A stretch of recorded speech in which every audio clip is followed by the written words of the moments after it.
Salut à vous tous, on se retrouve aujourd'hui pour faire un point d'étape sur l'arrivée de ma nouvelle Tesla Model 3 version propulsion.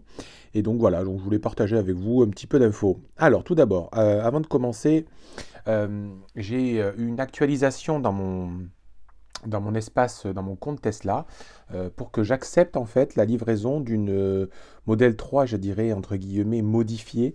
Alors quand on dit modifiée, c'est tout simplement que au moment où j'avais passé la commande, c'était encore, je dirais, les anciens modèles avec les autonomies un peu moindres et le moteur un peu plus puissant, 325 chevaux.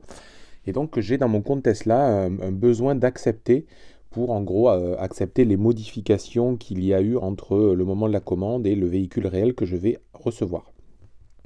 Donc, accepter et passer à la livraison. Donc, on clique là-dessus tout simplement et après, ça nous génère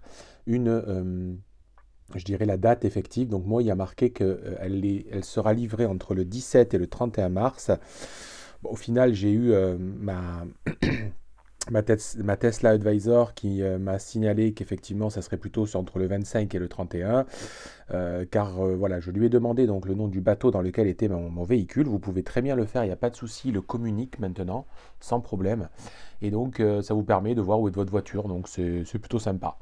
Donc moi, effectivement, on voit que la voiture est aujourd'hui, a toujours pas passé du tout le canal de Suez, hein, donc elle est encore dans ce qu'on pourrait appeler l'océan Indien, et donc elle est prévue d'arriver donc aux alentours du 17 mars, donc à Zeebrugge en Belgique. Donc une fois que le bateau arrive à quai, il y a toujours un délai de déchargement, de dédouanement et de transport aux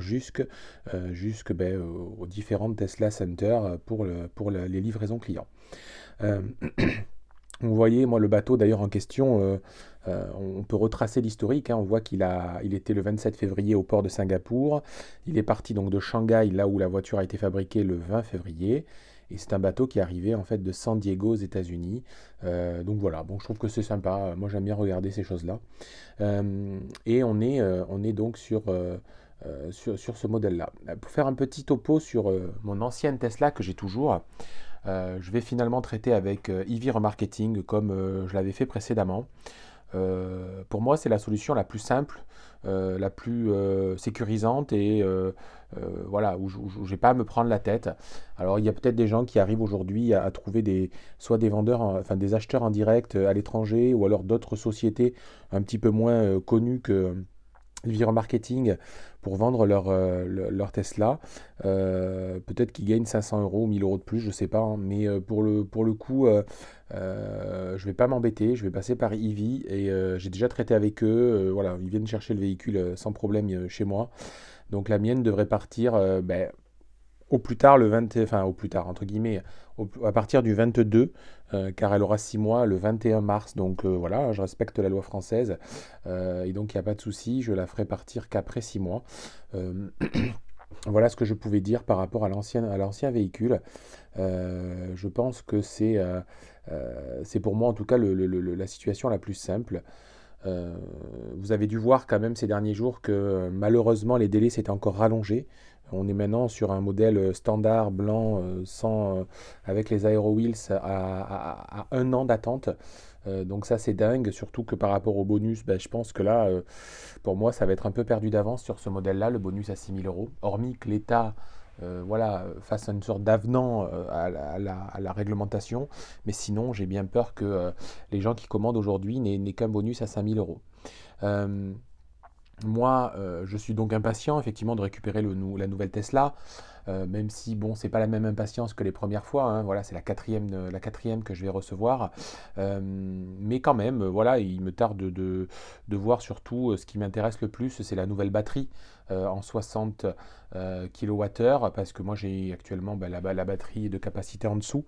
Alors, je ne m'attends pas à ce qu'il y ait des grandes révolutions, hein, mais je suis sûr qu'on va gagner très légèrement, on va dire, en souplesse au niveau des trajets. Et c'est vraiment principalement ça, parce que le processeur Ryzen, bon, bah, certes, mais je ne suis pas certain qu'on va tout de suite, aujourd'hui, voir une grande différence dans l'usage.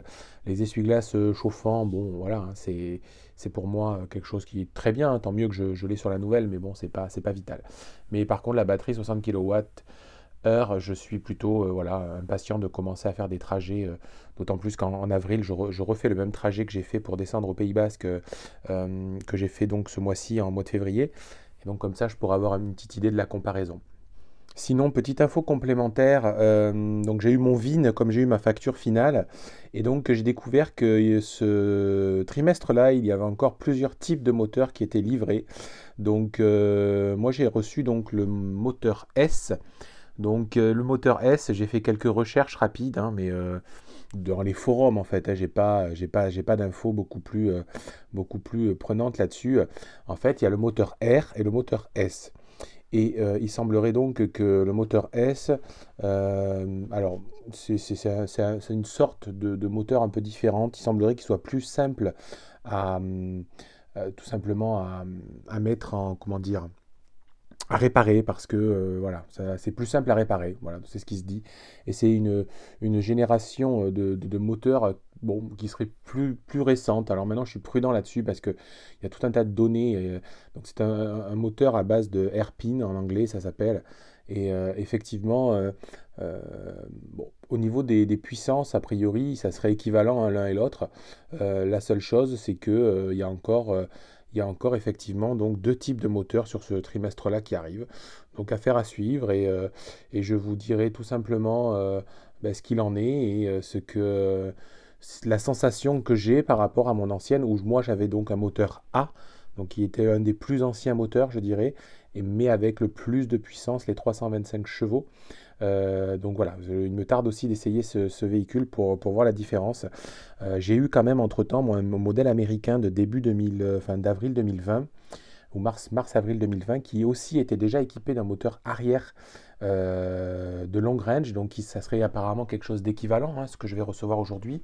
Donc j'avais effectivement eu un léger ressenti de tout petit peu moins de puissance, on va dire, d'un tout petit peu moins de niaque en fait. C'est pas forcément la puissance, on va dire, sur sur la durée, sur l'accélération en elle-même, mais c'est juste sur la niaque du départ. Donc je pense que ça va être à peu près la même chose avec celle-ci, parce que d'autant plus qu'elle est un peu plus lourde, donc voilà, je pense que c'est ça qui se passera. En tout cas, voilà, je vais avoir le moteur S. Il semblerait que ça soit une 6 chevaux. Bon, dommage pour les frais réels, parce que mon ancienne c'était une 7 chevaux. Ça, c'est une petite remarque.